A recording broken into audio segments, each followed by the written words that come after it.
ஆட்டுக்குட்டியும் வாங்கிவிட்டேன். செம்மறி ஆட்டுக்குட்டி.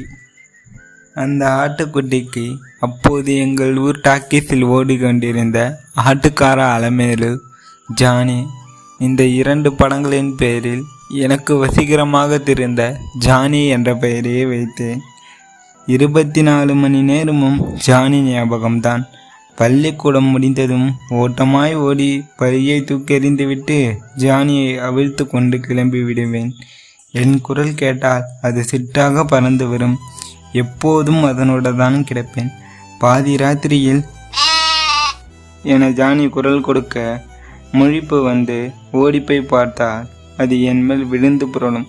பிறகு எப்போது தூங்க போவேன் என்பது எனக்கே தெரியாது. எங்கள் வீட்டில் ஒரு பசுமாடு இருந்தது. அவள் பெயர் லட்சுமி. லட்சுமியிடம் பால் கறக்கும் முன்பே வீட்டில் கெஞ்சி கூத்தாடி ஜானியை பால் குடிக்க வைத்து விடுவேன்.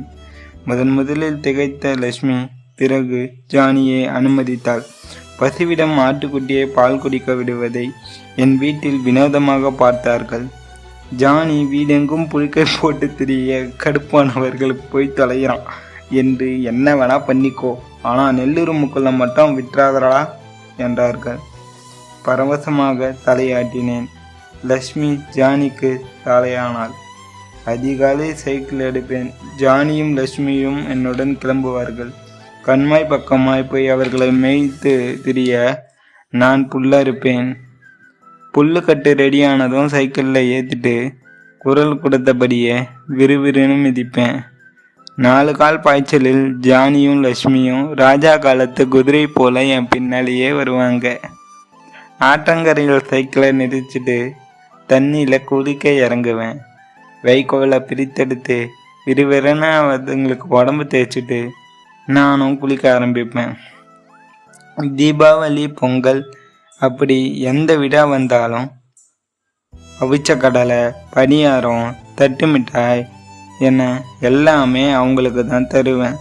சாப்பாடு போட்டால் கூட தட்டை எடுத்துட்டு அவங்க இருக்க தொழுவத்துக்கு தான் ஓடுவேன். எனக்கு அப்போது வேற எதுலேயும் பெருசாக ஆர்வம்லாம் கிடையாது. லட்சுமியும் ஜானியும் தான் அத்தனை பொழுதுபோக்குமே. ஏதேதோ பேசுவோம்.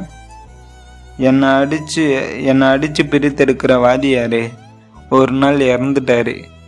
எந்த பாவமும் செய்யாத என்னை அடித்த காரணத்தால் தான் அவர் இறந்துட்டாருன்னு நான் ஜானி கையிலையும் லட்சுமி கையிலையும் போய் சொன்னேன். உடனே குஷியான லட்சுமி நாவால் என்னை நக்கி விட்டுச்சு. ஜானியும் லட்சுமியும் சேர்ந்து அன்றைக்கி நாங்கள் 3 பேரும் டப்பங்குத்து போட்டோம். அது